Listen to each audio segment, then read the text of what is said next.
사람이 모이고 삶이 이루어지는 공간 도시. 오랜 시간 발전과 쇠퇴를 거듭하며 형성된 도시는 사람들의 삶이 얽히고 설킨 역사의 집합체다. 생산하고 소비하고 교류하고 완성해가는 인간의 활동들. 그렇게 만들어가는 도시는 팽창하고 확대되고 화려해지면서 끊임없이 변화한다. 인간의 활동으로 인해 형성된 도시는 인류의 지난 삶이 고스란히 배어있는 역사의 기록이자 도시를 살아가는 사람들의 삶을 만들어가는 거대한 성장틀이 되었다.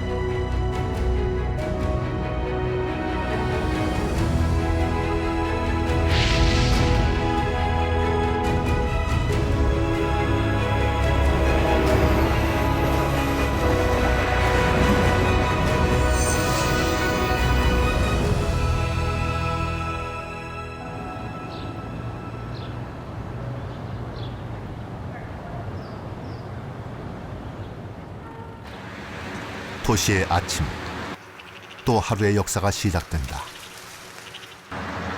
사람들의 일상이 이어지는 삶터. 지금 발을 딛고 선 도시는 우리의 자화상이다.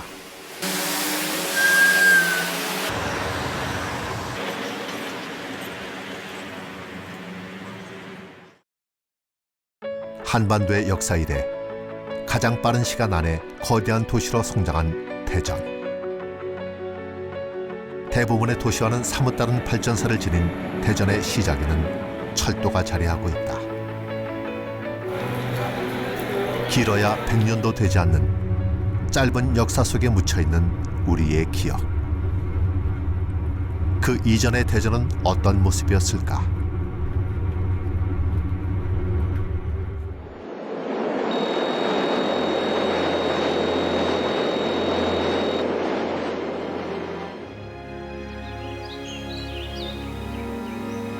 식장산과 보문산, 계족산이 둘러선 너른 땅 위로 실개천이 흐르던 대전은 조선시대의 회덕현, 진잠현, 공주목의 일부가 합쳐진 대지였다.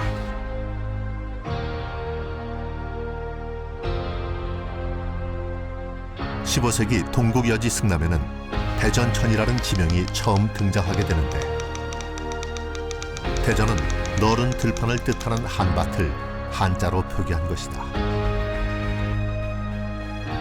이후 1895년 지방관제 개혁 때 회덕군 산내면 대전이로 승격되면서 공식 지명에 본격적으로 대전이라는 명칭이 등장한다. 대전에 대한 최초의 구체적인 자료는 1917년 다나카 레이세이가 발간한 대전 발전지와 1932년 발행된 충청남도 발전사에 기록돼 있다. 대전을 둘러싼 금강이 흐르고 도심지에 대전천, 유등천, 갑천이 세 개인 내가 흐른다는 건 분명합니다. 그 유역이 범람한 아주 정비가 안 된 그런 내가의 벌판이었습니다. 거기에 계족산 밑에 회덕이라는 조만한 마을이 있었고, 유성에 유성현이 있었고, 진잡에 있었고, 큰 마을들이 이렇게 있었습니다. 그러니까 딴 곳과 같이 도시 문화가 발달되지 않고 자연 마을로 형성됐고, 그런데 토지가 비옥하고 인심이 순후해서 옛부터 학문이 발달했습니다. 도시 문화는 발전 안 됐지만은 대전은 그 유학자들이 많이 배출됐고, 1세기 남짓하게 인구 150만이 도시로 응대했다는 건 대단한 그 비약적인 발전이라 할 수 있죠.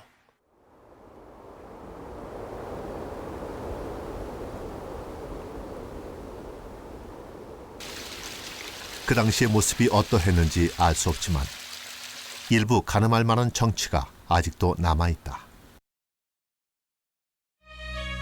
계족산 아래에 자리하고 있는 남간 정사는 우암 송시열이 거처를 삼으며 후학을 가르치고 학문을 완성한 곳으로, 과거 소제호 앞에 자리했던 것을 소제호가 매립되면서 현재 위치로 옮겨온 것이다.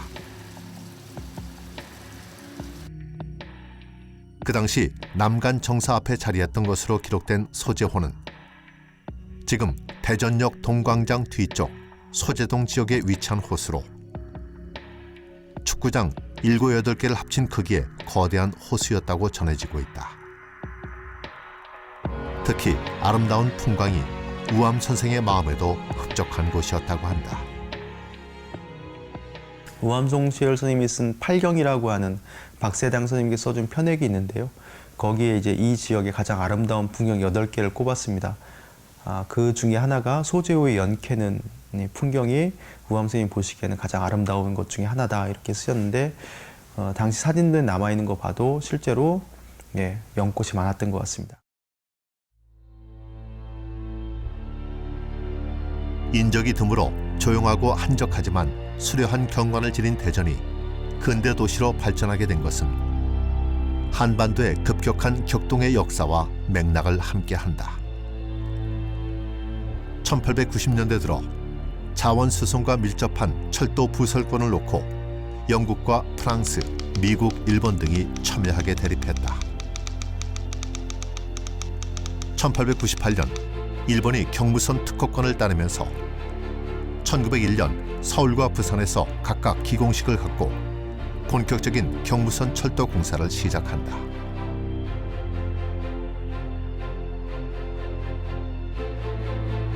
이미 1872년 철도를 개통해 일찍이 철도 문화가 발달해 그 중요성을 잘 알고 있었던 일본은 조선에서의 이권을 챙기기 위해 다른 어느 나라보다도 적극적으로 나섰다.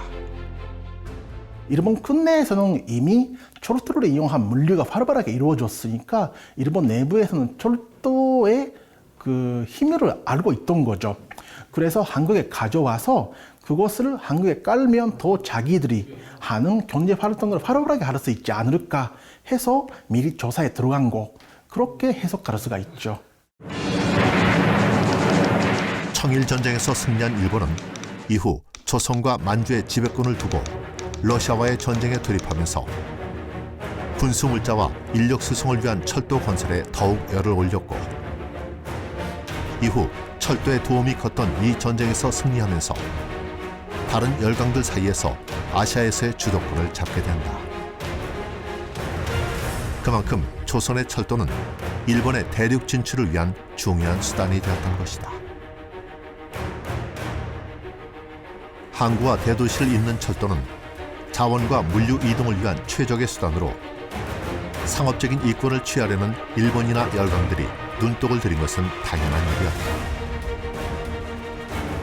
철도의 경로는 자원 수송이 편리한 곳이나 인구가 많은 곳을 경유하기 때문에 초기 계획 안에 인적이 드문 대전은 철도 경로에 포함되어 있지 않았다. 하지만 결론적으로 서울과 부산을 잇는 경부선이 한촌에 불과한 대전을 경유하게 되는데, 원래 경유지 후보였던 청주나 공주에 비해 사람이 거의 살지 않아 일본에 대해 반감이 적었던 대전은 일본으로서 최선의 선택이었다.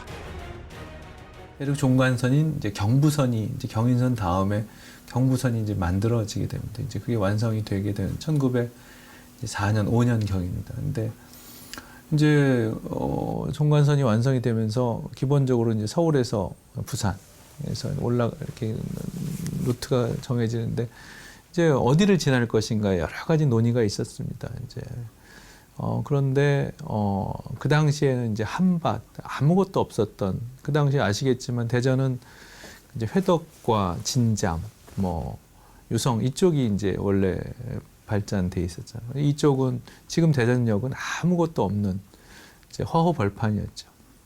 그래서 어떤 의미에서는 좀 속성으로 만들어야 될, 이제 그 당시에는 러일 전쟁하고도 관련이 있습니다만 속성으로 만들어야 될 필요성 때문에 기존에 이제 민가를 지나지 않는 곳으로 해야 되기 때문에 현재 대전역으로, 그래서 1905년에 대전역이 이제 만들어지면서 이제 마을이 형성이 된 거죠. 그런 역사적인 그 배경이 있습니다. 네. 허허벌판에 역이 놓이면서 대전에 처음 발을 들여놓은 일본인은 철도를 놓기 위한 188명의 기술 인력이었다.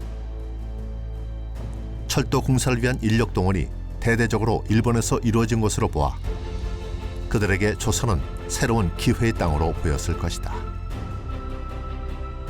조선에서의 철도 건설은 단순히 철도 하나만이 아닌 그와 연계된 다양한 분야의 산업이 따라왔다. 기술 인력에 이어 철도 건설과 연계된 분야와 생활에 필요한 각종 산업이 뒤따르면서 철도 건설 작업과 맞물려 대전은 인구의 유입이 급격히 증가하게 되었고 비로소 도시로서의 대전의 모습이 드러나게 되었다. 경부선 개통 이후 대전이 철도역으로서 주목받게 되는 또 하나의 사건이 일어나는데 본래 한국인들이 노려던 호남선 철도 부설권이 일본에 넘어가면서 1910년 호남선 노선이 선정되고 호남지선의 분기점이 대전으로 결정된 것이다. 경부선에서 호남선으로 분기되는 지점을 놓고 여러 가지 의견들이 분분한 가운데 대전으로 결정되기까지 여러 우여곡절을 겪게 된다. 호남선을 만들다 보니까 그 당시에 많은 우리 한국 민족 그 애국자들이 우리도 한다고 해서 호남선을 놓으려고 했는데 돈이 없잖아요. 근데 일본 사람이 놓기 시작하는데 여러 가지 얘기가 있어요. 천안서부터 오느냐, 천안서부터 논산으로 가느냐 하는데 그건 다 떨어지고 조추원하고 대전이 최후로 남았는데 조추원이 대전보다 훨씬 일찍이 발전했습니다. 왜냐하면 공주가 가까우니까 조추원이 대전보다 도시가 컸어요. 일본 사람이 많았어요. 그 사람들이 로비를 했는데 다행히 대전에 시라이스 데스지로라는 아주 유력자가 일본에 가서 영향력을 줘가지고 조추원을 가려니까 공주를 거쳐가는데 금강 다리를 건너야 하잖아요. 거기다 공주 사람이 또 완고한 공주 사람이 일본 사람 싫어하니까 안 되게 생겼으니까 대전에서 그 서대전으로 가게 된 거예요.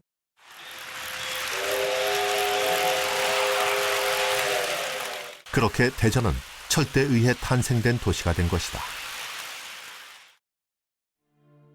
1910년대 경부선 건설 초기 대전역은 간이 막사 형태로 지어져 현재보다 대동과 원동에 가까운 곳에 위치했던 것으로 보인다. 황성신문의 자료에 따르면 1910년 태전역으로 불리던 대전역이 호남선의 분기점으로 결정되면서 물류와 객차가 상당히 증가했다는 것을 알 수 있다.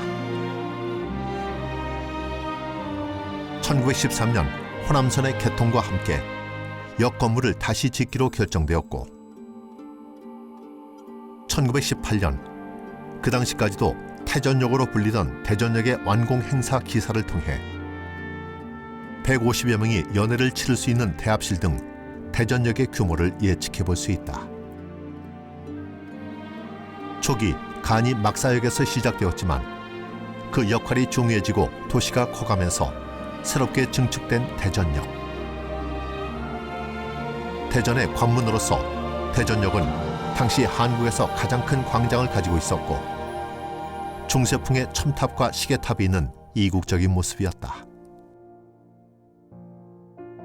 사진으로만 확인할 수 있는 그 당시 대전역은 화려한 외관뿐만 아니라 대전 최초의 고급 레스토랑과 우체국, 레코드점 등이 자리하면서 대중문화를 확산시키고 중심을 이루는 대전의 상징이 되었다. 경부선과 호남선의 교차지인 대전의 도시로서의 가능성을 알아본 일본인들의 이주가 이 시기에 본격적으로 이루어지고 있었다. 러일전쟁의 승리로 끝나자 일본은 안정적인 투자처로서 조선을 받아들이게 됐고 그 사인을 받아들였던 많은 사람들이 새로운 삶의 터전을 찾아서 개척의 꿈을 안고 가족 단위 이주가 이루어지기 시작합니다. 실제로 1904년에 일본인 이주와 함께 그러니까 철도 부설과 함께 일본인 소학교가 만들어집니다. 대전에서 가장 오래되었다고 하는 지금 없어진 원동국민학교가 바로 이제 일본인들을 위한 심상고등 소학교였는데요. 1904년에 개교를 하게 됩니다. 아이들을 위한 소학교가 만들어졌다는 것은 가족 단위 이주가 이루어졌고 당연히 어린아이들도 함께 동행했다는 걸 보여주는 사실이겠죠. 대전은 당시 이제 조선인들이 거의 살지 않았던, 조선인이 많이 살지 않았던 회덕이나 진잠, 유성과 달리 거의 거주하지 않았던 곳이기 때문에 일본인들은 손쉽게 정착을 할 수 있었고 조선인들과 큰 갈등과 마찰 없이 도시를 건설할 수 있었습니다. 대전이 도시로서 발전하게 된 것은 일제강점기에 들어와서부터 본격적으로 시작된다. 그때 당시 대전의 규모가 어느 정도였는지 알아볼 수 있는 흔적을 지금도 찾을 수 있다. 대표적인 것이 대전시 원동 사거리 근처에 남아있는 동양척식주식회사 건물이다.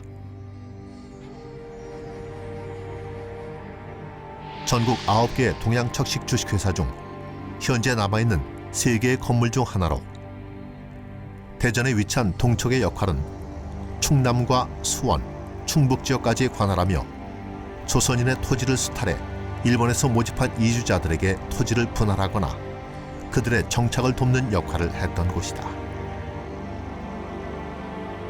1937년 세워진 조선식산은행 건물은 광복 후에는 한국산업은행 건물로 사용되었던 곳이다.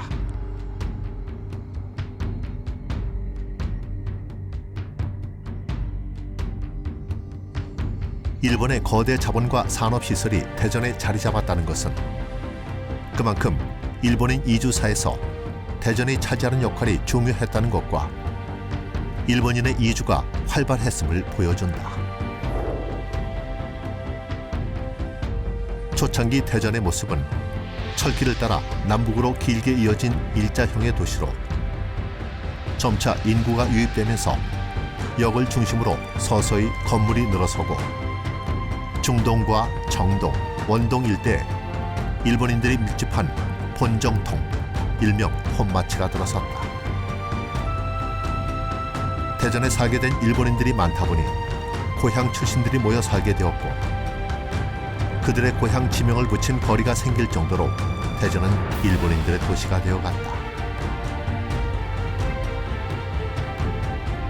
이렇게 사람이 많아지면서 일본인을 상대로 하는 조선인들의 상권이 본정통 외곽인 인동 부근으로 형성되었다.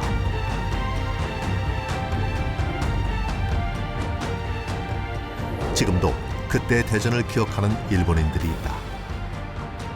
대전에서 태어나 어린 시절을 보낸 일본인들. 그들에게 대전은 그리운 고향일 뿐이다. 지금도 그 당시 철도역 관사에 살던 시절을 회상하며 그때의 기억을 떠올린다. うちのお父さんですね、アボジですか、日本の鹿児島の生まれで小学校を出まして20歳の頃ですか、20歳の頃にテジョンに来ております。それでテジョンで仕事を始めたのは満州鉄道、その後朝鮮鉄道になりましたけども、朝鮮鉄道の機関車、蒸気機関車ですね、蒸気機関車の運転手として仕事をすることになりまして、これが1945年まで、その仕事の関係で、蘇定官舎、鉄道官舎ですね、ここに生活をしておりました。31年ですか、主にと結婚したのがテジョンです。主にはテジョンに来たのは看護師、病院の関係看護師ですね、この看護師として、テジョンに来ておりまして、それでテジョンで結婚したという経緯がございます。それで私の兄貴、私の弟、男3人、それから子供女2人、5人兄弟で1945年までこの蘇定官舎、鉄道官舎に住んでおりました。 그에게 유년의 추억이 담긴 대전은 조선이라는 나라 이전에 골목마다 반가운 추억이 새겨져 있는 고향이다.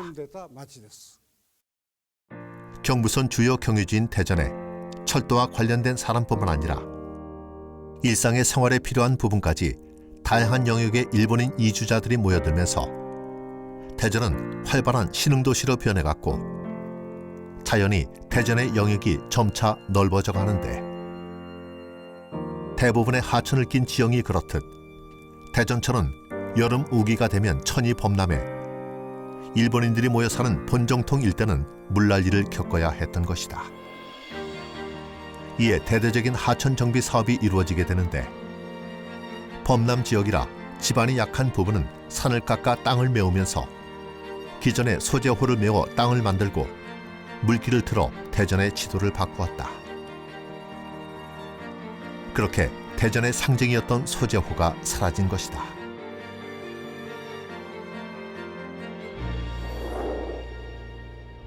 (1912년) 당시 원래 있던 징검다리를 없애고 대전교로 불렸던 목적교가 들어서면서 목적교는 은행동 일대로 도시 영역을 확대해가는 가교 역할과 함께 대전의 새로운 상징이 되었다.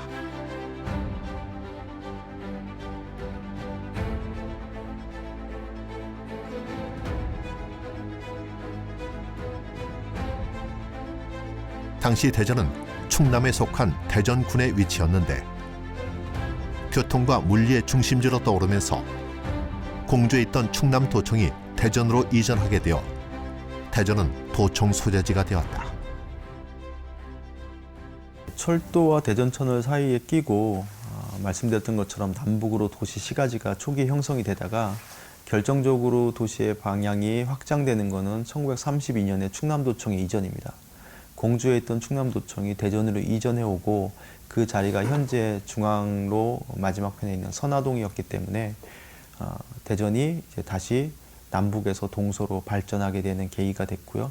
그 과정에서 중요했던 것이 다리였고 그 중에 가장 역할을 많이 했던 게 대전에서 가장 유명한 목적교입니다. 그래서 충남도청 이전을 전후로 해서 목적교에 대한 개보수 작업이 활발하게 이루어져서 규모도 꽤 커지게 됩니다.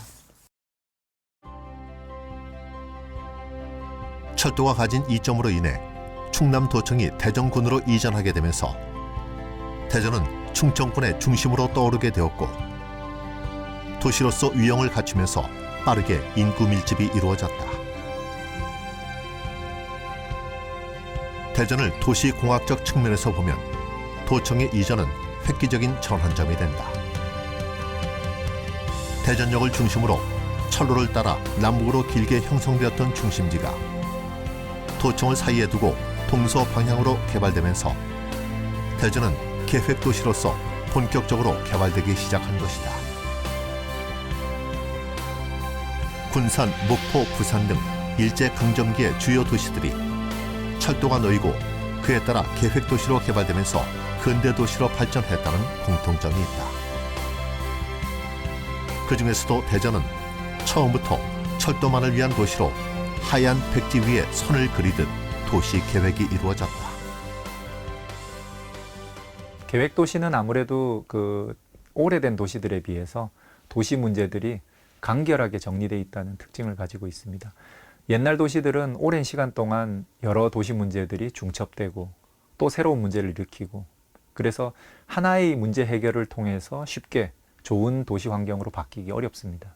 신도시는 거기에 비해서는 아무래도 조금 더 간단한 문제, 그러니까 교통 문제, 차가 막히면 교통 문제만 해결하면 도시들을 풀어낼 수 있고 또 다른 측면에서 새롭게 만들어지는 도시들은 그 지역의 어떤 필요로 하는 시설들을 잘 공급함으로 해서 도시의 활성화를 하는데 쉽게 만들어낼 수 있습니다.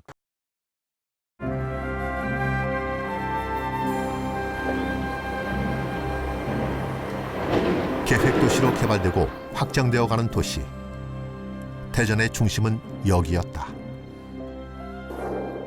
역을 중심으로 시장이 서고 사람들이 모여드는 모습은 그때도 지금의 모습과 다르지 않았을 것이다.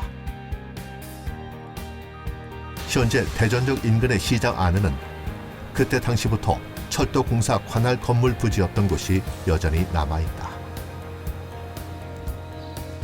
남아있는 자료들을 토대로 대전의 초창기 모습, 초기 대전역의 모습을 되짚어보는 것은 철도가 어떻게 발전해왔고 대전의 형성에 어떤 영향을 끼쳤나를 알 수 있는 중요한 단서가 된다. pilots and Army and Navy cameramen. Lay down arms completely. 태평양 전쟁에서 일본이 패하면서 오랜 염원이었던 해방을 맞지만 광복의 기쁨도 잠시, 민주주의와 공산주의로 나뉜 이념으로 남과 북이 갈라지게 되고 이념의 골이 깊어지면서 한반도는 미소 냉전의 첨예한 대립으로 민족 상잔의 비극 6.25 전쟁이 발발하게 된다. 전쟁 중에도 철도는 중요한 피난로가 되었고 정부 기관이 움직이는 노선이 되면서 대전은 전략적 요충지가 되었고 더불어 21일간 대한민국의 임시 수도의 역할을 했던 대전은 치열한 전쟁의 격전지가 되었다. 한국전쟁 기간 동안에 한국의 많은 주요 도시들이 피해를 많이 입었는데 대전은 그 중에서 유독 피해가 심했던 도시 중에 하나입니다. 이승만 정부가 이제 피난을 내려오면서 대전 임시수도로서 한 20일간 역할을 했고요. 대구를 거쳐서 부산으로 임시정부, 피난정부가 이제 내려간 이후에도 대전에서 내각이 더 오래 남아 있었고요. 그리고 내각이 내려난 다음에도 대전에 육군 본부가 있었습니다. 그리고 미 전략 방위사령부라고 하는 미군의 군사 기구도 대전 충남도청에 입주해 있었기 때문에 군사적으로 매우 중요한 의미를 가진 도시였습니다. 그래서 북한군의 피해도 많았고 그리고 이것을 수복하고 다시 지키는 과정 속에서도 많은 폭격 그리고 전쟁의 어떤 시가지 전투도 있었습니다. 그 과정에 딘소장이 북한군에게 세포되는 그런 사건도 있었고요. 그랬다. 대전을 둘러싼 치열한 전투로 시가지의 대부분이 폭격과 화염에 전소되어 많은 피해를 입었다.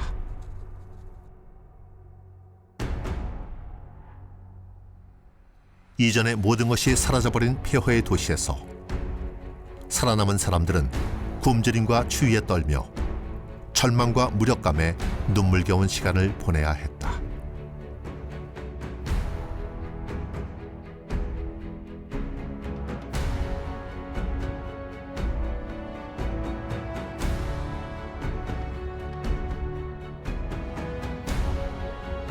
(3년의) 전쟁이 끝나고 복구가 시작되면서 대전은 철도로 피난해온 사람들이 모여들면서 다시 삶이 이어졌다.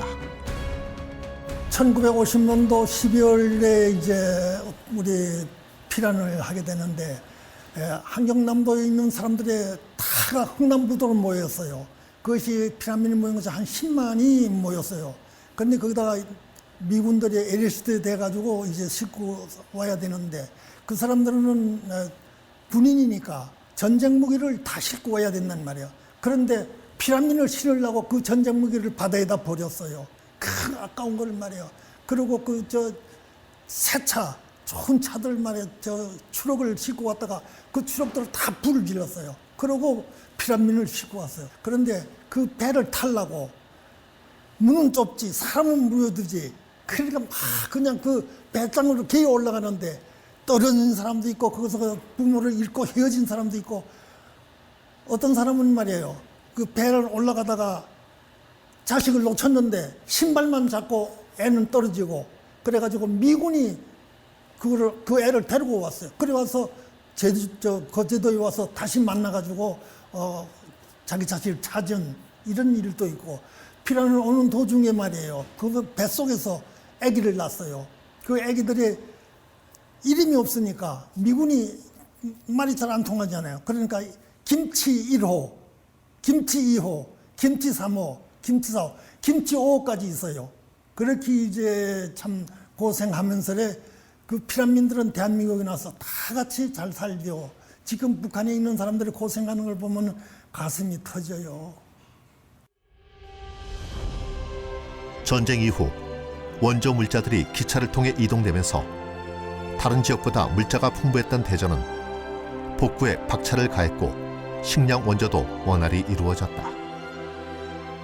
철도를 이용해 피난민들이 모여 정착하면서 대전은 급격하게 인구가 늘었고 대동, 인동 등지에 당시 피난민 판잣집들이 들어섰다. 그렇게 전쟁을 피해 모여든 사람들의 도시 대전은 폐허를 딛고 일어섰다. 모든 것을 잃어야 했던 전쟁 이후 고단한 피난살이에 악착같이 삶을 이어가야 했던 50년대는 모든 것이 부족했고 살기 위한 절박함이 앞섰던 굴곡의 시대였다. 그래도 삶의 터전이 된 대전은 그들에게 희망이 되었다. 난전 돌아다니면서 물건을 장사를 해서 팔았는데 이제 아기 낳고 아기를 데리고 여기 와서 정착해서 장사를 하려고 요 집진 뒤 새로 들어와서 장사를 했어요. 그럼 그때는 저 호남선 사람들이 많이 와가지고 물건을 사가서 손님이 여기 바글바글 했어요. 막 묘저 터지게 손님이 많았어요. 그때는 저 인동시장에도 싸전 장사가 잘 되었고 이 부근에 뭐 음식 장사들 얼마나 잘 되었죠. 음식 장사들도 잘 되었고 손님들이 바글바글 끓으니까 손님들 온 사람들 대접해 주려고 저 음식 장사들한테 가서 음식 사서 먹여서 보내고 말도 못하게 장사 잘 되었지 그때는. 대전 시내에서 하여간 저기 인동시장이 제일 번화하고 제일 컸었어요. 그리고 이제 제가 이제 성남동에 살다가 이제 인동시장으로 이사를 왔는데 보니까 그 당시에는 정말 없는 게 없었어요. 시장이 이렇게 크다 보니까 그때 뭐 다른 데 금산서도 오고 옥천서도 오고 막 이렇게 하다 보니까 명절 때 같은 데는 발 디딜 틈이 없었어요. 사실 왜냐하면은 저쪽에도 가게 있고 이쪽에도 가게 있고 이러다 보니까 또 그러고 이제 저 옥천 쪽에서 금산 쪽에서 이런 데 오는 사람들이 CF에서 터미널이 있어가지고 그쪽에서 많이 내리고 그쪽에서 가고 이렇게 하는 바람에 굉장히 융성했었어요. 그러다 보니까 여러 가지로 저 와서 보니까 사람들도 많고 그러고 뭐 하여간 없는 곳이 다 있었어요. 현재 중앙시장보다 더 컸다고 봐도 과언은 아니에요. 그리고 이쪽 전체가 다 판잣집이었어요. 그리고 이제 지붕에는 완전 루핑에 하면 그저 아스팔트 그저 칠해가지고 이제 그런 게 있으면 여름에는 무지하게 덥고 그랬었죠.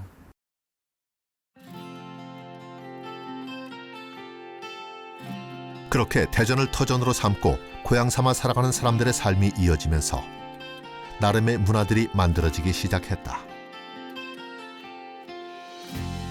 대표적인 것이 음식 문화로 음식은 그 지역의 풍토와 기후, 문화 등이 담겨지기 마련이다. 대전도 교통의 중심지다운 음식 문화가 생겨났다.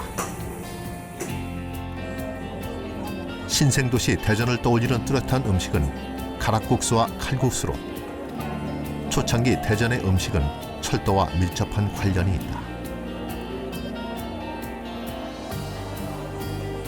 6.25 전쟁 이후 원조 물자로 들어왔던 밀가루는 중요한 식재료가 되면서 대전의 음식 문화는 독특한 특징을 담게 되었다.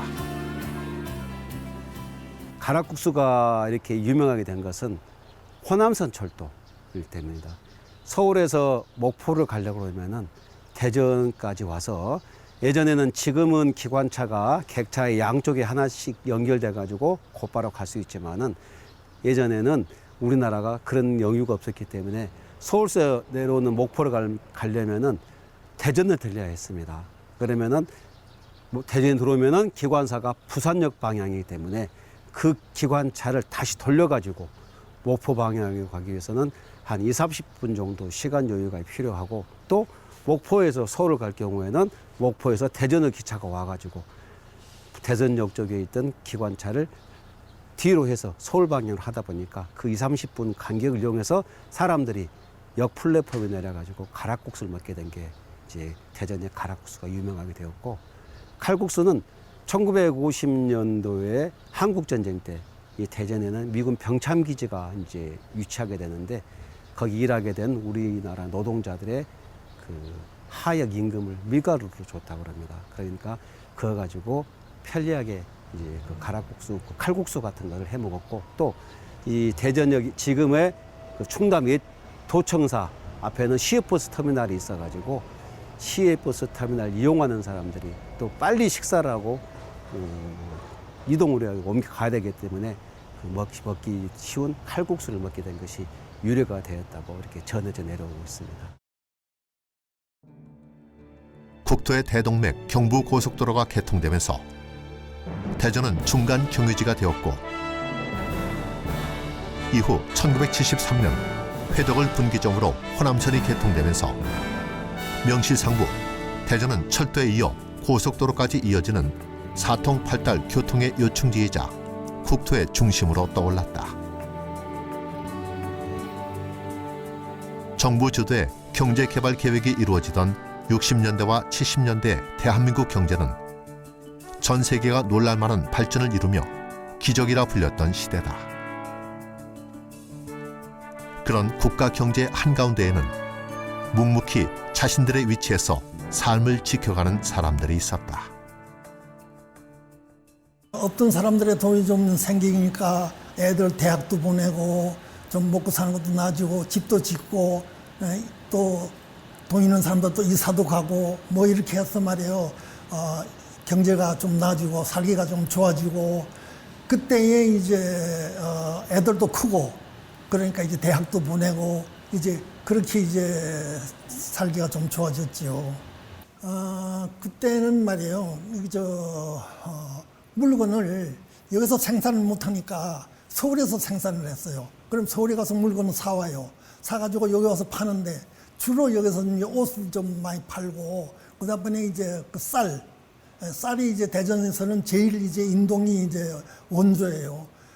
인동에 있는 쌀이 이제 전라북도까지 여기서 충청북도까지 다 여기서 이제 조달을 하고 그래서 쌀을 하면은 인동시장이고 그다음에는 이제 옷 장사를 많이 이제 했어요. 옷은 이제 서울에 가가지고 이제 청계천 시장에 원도매상이 있습니다. 거기 가서 이제 사가지고 아침이면 이제 새벽차에 가가지고 싣고 가가지고는 여기서 이제 걸어놓고 파면은 참 장사가 잘 되니까 그때는 이제 장사꾼들이 다 그냥 재미 봤죠.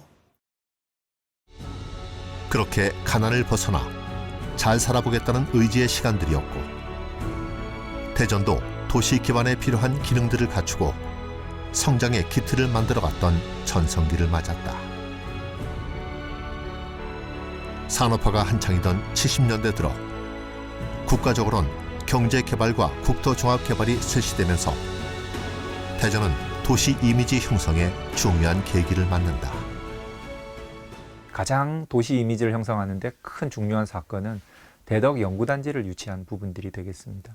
물론 그 부분은 대전이 열심히 해서 유치했다기보다는 국가 정책상 가장 적절한 위치, 그러니까 영남과 호남을 모두 아우르는 물론 수도권까지 포함해서요. 이러한 중심부에 위치한 지역에서 그 다음에 인재들을 어느 한 곳에 그 다음에 아주 넓은 거점 지역들에 이렇게 분포시킬 수 있는 곳이 대덕 연구단지, 즉 서울에서 기차로 이제 그렇게 멀지 않은 곳에 놓여질 수 있는 특별한 연구 기능과 그 다음에 업무 기능들을 한꺼번에 이제 포괄한 그런 지역이라고 볼 수 있는데요. 이 대덕 연구단지를 1970년대 국가에서 대전의 대덕 지역에다가 이렇게 위치함으로 해서 대전은 새로운 이미지 변신과 그 다음에 새로운 어떤 도시 성장의 발전 동력이 만들어지게 됩니다.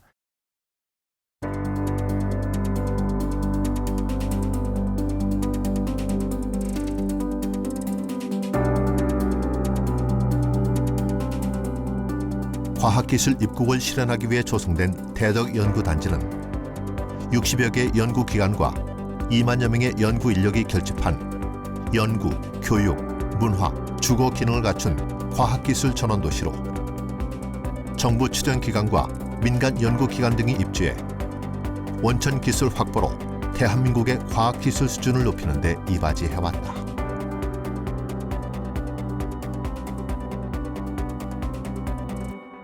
이후 대전의 또 하나의 상징이 된 것은 93 대전 엑스포 개최로 전 세계 이목을 집중시키는가 하면 국내에서도 사회적 센세이션을 불러일으켜 과학도시 대전의 이미지를 확고히 하게 됐다.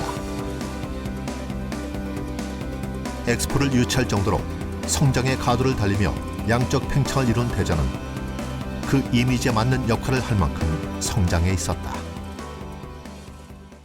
엑스포, 대전 엑스포가 93년에 유치됨으로 해서 둔산 신도시 건설과 그다음에 대전 엑스포 이러한 것들이 서로 시너지 효과를 만들면서 대전은 그 이전에 작은 규모의 어떤 기차역에서 출발했던 도시가 어느새 행정의 어떤 기능, 충남도청을 안고 시간이 지나면서 신도시와 많은 인구와 중앙정부청사까지 안고 그다음에 과학의 중심, 대덕연구단지를 중심으로 하는 큰 대도시로 발전할 수 있는 어떤 계기가 되었다고 생각됩니다. 대덕연구단지 이전이 마무리되고 80년대를 넘어 90년대를 거치면서 대전은 국가 정책상 충청권의 중심 거점 도시가 되면서 지역의 발전을 이끄는 견인차 역할을 하게 된다. 대덕연구단지 이전으로 대전으로 인구의 이주가 시작되고 지역의 발전을 이끄는 도시로 성장하면서 더 넓은 주택단지가 필요해져 대전은 대단위의 신시가지 건설을 계획하게 된다.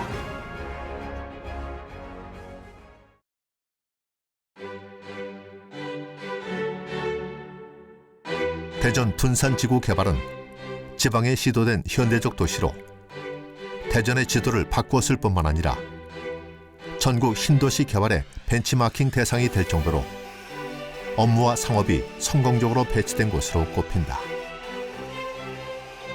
둔산 신도시 개발 이후 도시의 균형 발전과 안정적인 주택 공급을 목적으로 2000년대 서남부 개발이 이어지면서 대전의 도시 번역은 더 확대된다. 이러한 도시 번역의 확대는 교통체계의 변화를 불러와 편리한 이동을 위한 대중교통수단으로 도심을 관통하는 지하철을 연결하게 된다. 쉽게 이동하고 시간을 줄여주는 지하철은 도시를 살아가는 사람들에게 편리함과 만족을 주면서 사람들의 생활을 바꾸어 갔다. 국토를 가르는 철도는 도시를 만들고 지하를 달리는 철도는 도시의 확장을 가져왔다. 이제 도시 위를 달리는 철도 트램은 우리에게 어떤 변화를 가져올까? 이 최종적으로 결정된 트램이 갖는 장점은 기본적으로 지하철처럼 지하철이나 아니면 고가 지상철처럼 높이 올라가거나 내려가는 데 대한 부담을 줄여주는 겁니다. 내가 걸어가고 있던 보도에서 횡단보도를 건너면 바로 트램을 탈 수 있는 구조들이죠. 우리가 유럽이나 아니면은 뭐 많은 도시들, 일본에도 가서 보면 트램들이 많이 움직이고 있는데요. 이런 트램들을 타는 거의 가장 큰 장점은 쉽게 탑승할 수 있다는 겁니다. 그래서 이 쉽게 탑승할 수 있는 장점들 때문에 노약자라든가 어린이, 그럼 관광객 이런 분들이 다양하게 트램에 쉽게 접근을 할 수 있고 이 트램을 통해서 어떻게든지 간에 주변의 어떤 토지 이용들을 적극적으로 결합할 수 있게 됩니다. 지하철을 타고 가면은 지나가면서 주변의 경관들을 이렇게 쉽게 볼 수는 없지만 트램을 타고 가면 옆에 있는 경관들이 항상 보입니다. 그러다 보니까 그 지역에 대한 토지 이용에 대한 관리, 경관에 대한 개선 이러한 여러 가지 부분들이 트램을 중심으로 해서 도시에 대한 관리에 대한 변화가 이제 생기게 되는 것이고 그걸 통해서 도시를 또 발전시킬 수 있는 여력들이 발생한다고 볼 수 있습니다. 대전은 지금 사실은 역사적으로 철도 혜택을 받았지만 현재에도 철도 혜택을 많이 누리고 있고 앞으로도 제가 보기에는 철도 혜택을 많이 누릴 것이다 이렇게 예상이 됩니다. 그 이유는 1시간 생활권에 전국 어디에서나 올 수 있는 가장 중심에 있고 있다는 그런 점 하고요. 또 앞으로 이 고속화가 되면서 있어서 철도의 역할은 아마 고속철도 중심으로 더 많은 수요가 발생할 겁니다.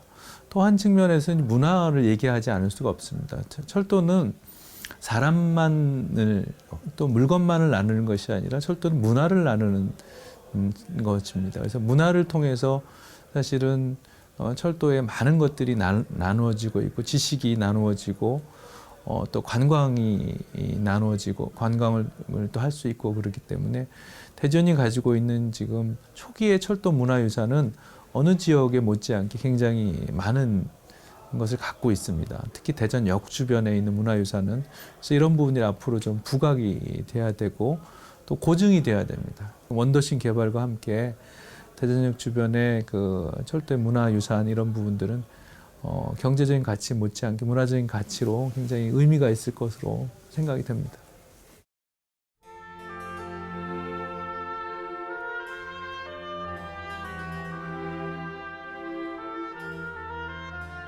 퇴색하고 빛바랜 골목을 걷다 보면 그 안에 영롱하게 빛나는 사람들의 자취가 느껴진다. 모퉁이마다 사연과 이야기가 쌓여있는 오래된 도시는 시간에 만든 소중한 가치가 그 안에 담겨 있다.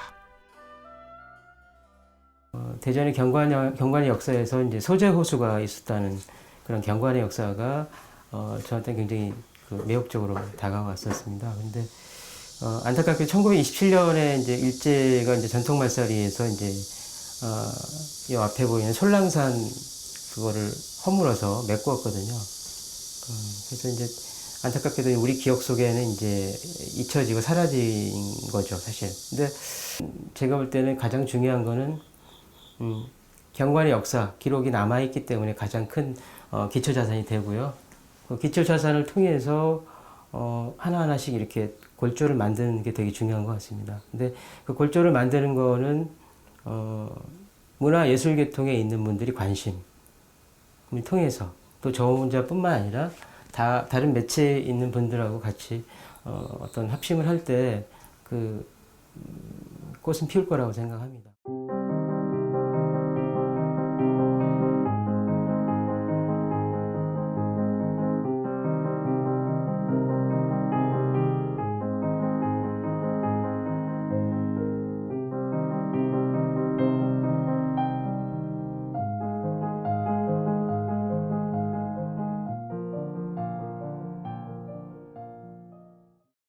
도시가 발전한다는 것은 확장되고 팽창으로 이어지는 양적 발전만이 아니라 그 안에 고유의 가치를 발견하고 알아가는 문화의 질적 발전이 더 중요한지 모른다. 오래된 도시가 매력적인 이유는 우리가 경험하지 못한 시간 속의 역사적인 사실들이 그 안에 새겨 있다는 경외감 때문이다. 지금의 우리와 맞닿아 있는 근대의 시간을 지닌 대전. 그런 시간을 되짚을 수 있는 도시가 우리에게 있다는 것이 다행이지 않을까. 근대 역사를 품고 있는 대전은 우리가 가진 자산이자 가치가 될 것이다. 우리가 발전이라는 것, 그 다음에 그 커지는 어떤 그 여러 가지 그 사람들이 모이고 같이 발전시키고 하는 것들에 대한 생각을 굳이 단순하게 도시가 커지고 인구가 늘어나고 집이 많이 지어지는 걸로만 할 게 아니라 우리가 가지고 있는 우리의 능력과 우리의 장점을 조금 더 다독거려서 더 잘 만드는 질적 향상의 시간으로 가지는 것들이 이제부터 필요한 것 같습니다. 하나하나 주어져 있는 여러 가지 그 기회들이 있는데요. 그 기회들은 어떤 형태로든지 간에 우리가 새롭게 발전의 동력으로 만드는 것, 그게 지금 우리가 해야 될 일인 것 같습니다.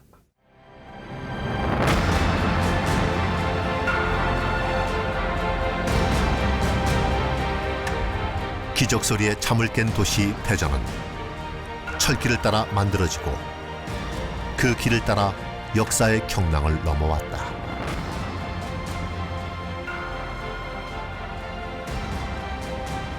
사람들의 삶이 쌓인 도시. 대전은 이제 100년의 시간을 돌아보며 스스로의 가치에 눈을 뜨게 될 것이다.